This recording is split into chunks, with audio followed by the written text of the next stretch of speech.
Hi there, my name is Angel and I'm an SEO specialist with over 10 years of experience. I've worked with multiple clients, including Fortune 500 companies, helping them achieve substantial growth over the years.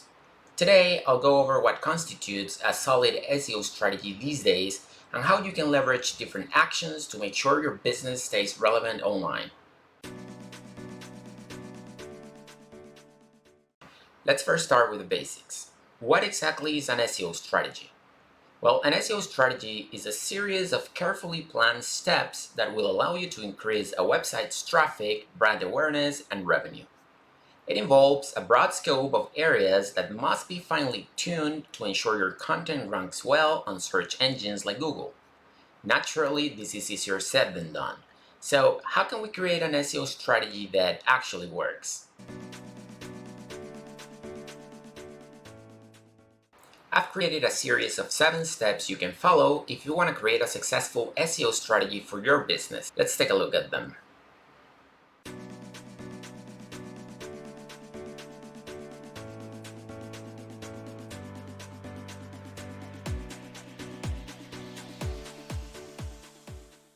The first step to creating a data-driven SEO strategy is understanding the product or service you're focusing on.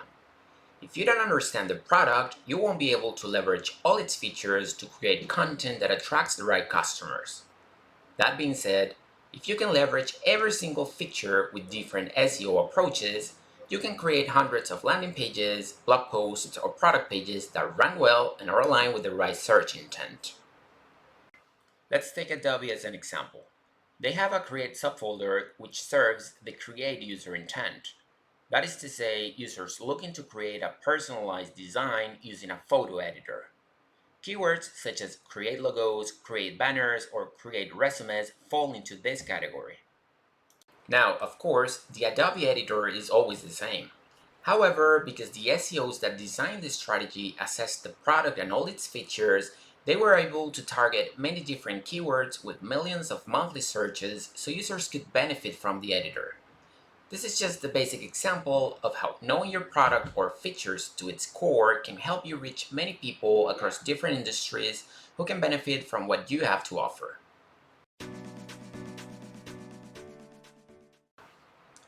The next stage to devise a strong SEO strategy is keyword research. This is one of the most important stages because choosing to target the right keywords might make all the difference. For keyword research to be effective, we need to address search intent, keyword difficulty, search volume, and relevance.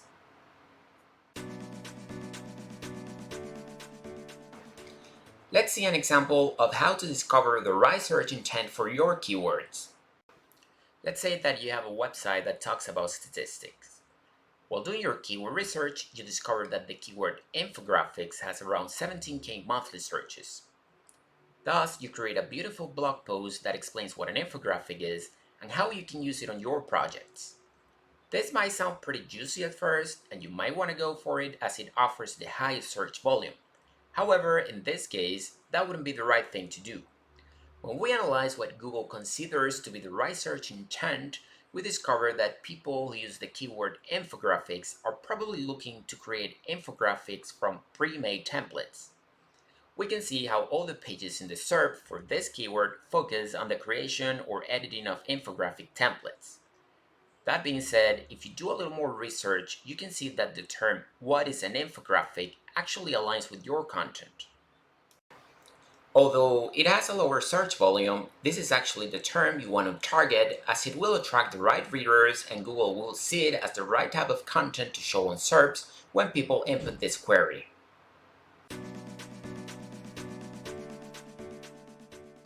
After discovering the right search intent behind the keywords you want to target, it's time to assess keyword difficulty. Although this is not a standard metric across every single tool, most times it's a valuable glimpse into how much effort targeting a keyword would involve.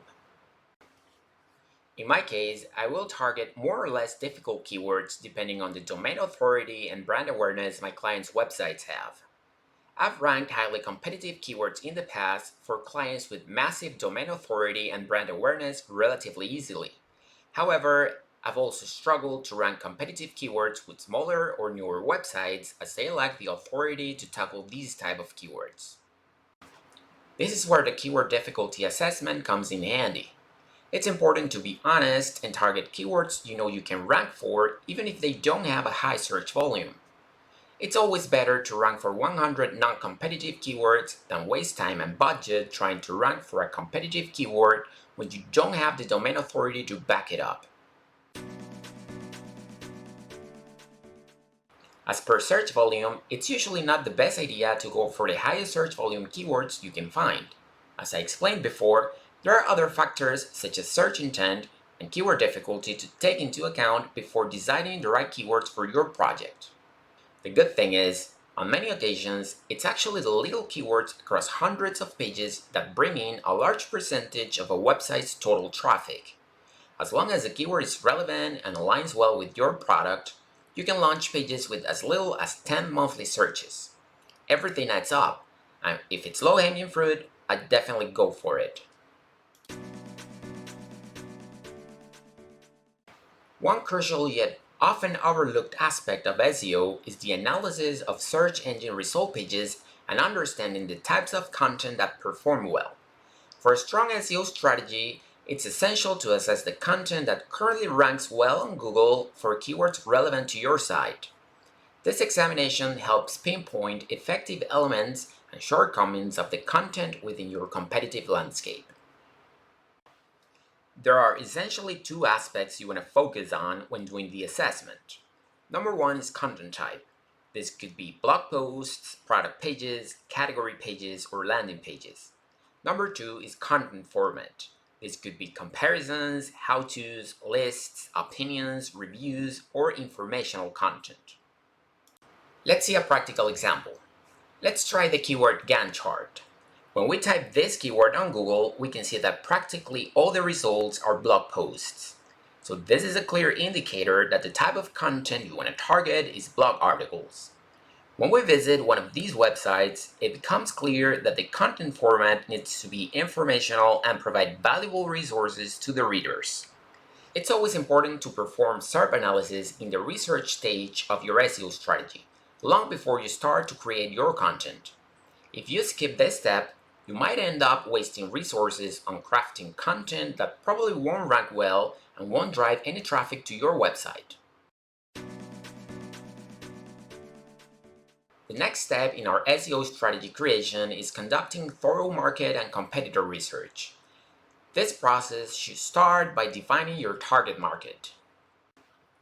Once identified, proceed to develop detailed personas for the individuals within this segment to gain insights into their needs, lifestyles, and potential frustrations. With a clear understanding of your audience's specific requirements and challenges derived from the information collected during your market research, it's essential to examine how your competitors engage with and meet the needs of this same audience.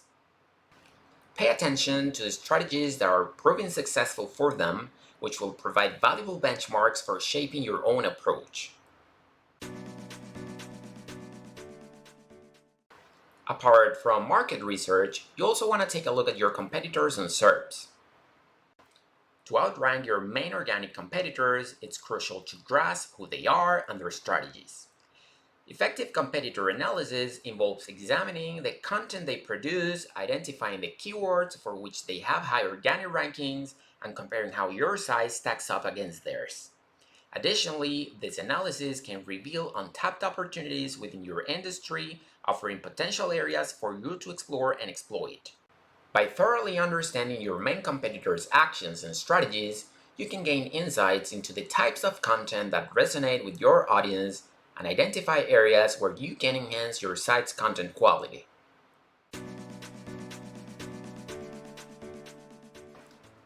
Once you have gathered comprehensive data from the previous steps, it's time to craft your SEO strategy. An effective SEO plan must be aligned with current SEO trends and tailored to enhance your website's performance. I personally like to divide the SEO strategy creation into 4 different steps.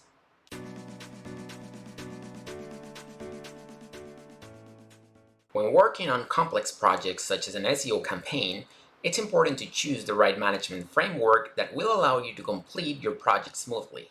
In my case, I prefer using Scrum. Even though the Scrum framework is usually better for software development, I've discovered that it is also incredibly useful when undergoing an SEO campaign. It allows you to track your progress and prioritize the right tasks effectively. Having management software is a must when planning an SEO campaign. It will allow you to organize your tasks and track progress easily. Not using management software for large or complex projects is like trying to navigate the ocean without a boat or a map. The next step is creating the project scope. It's important to set realistic milestones, deadlines, and goals. When working on an SEO campaign, it's easy to underestimate how much work has to be put into different tasks. Also, obstacles can usually appear along the way, which need to be sorted out. Therefore, it might be a good idea to have a conservative approach when setting goals. It's always better to achieve more than you planned for than not meeting your goals.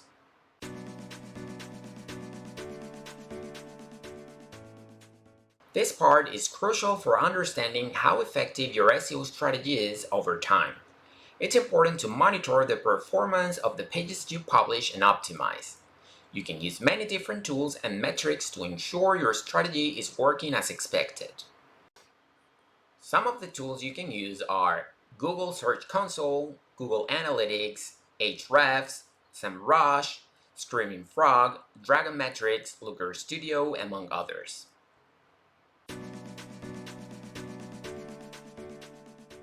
There are many metrics you can monitor depending on your specific goals. However, there are certain metrics almost every single SEO campaign measures to ensure everything is working well. These metrics are total sessions, total signups, conversion rate, impressions, keyword rankings, referring domains, and core web vitals. You can choose many other metrics to monitor performance, such as bounce rate or dwell time, but these are not usually essential. So we have finally reached the end of our SEO journey. The last step to a successful SEO campaign is, of course, its implementation.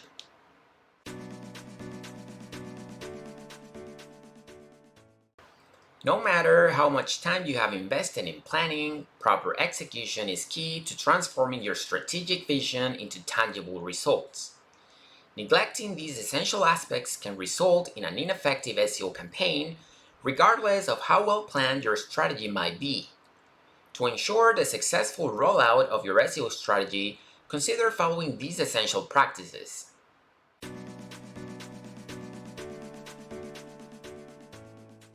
Implementing your SEO strategy effectively requires attention to on-page SEO.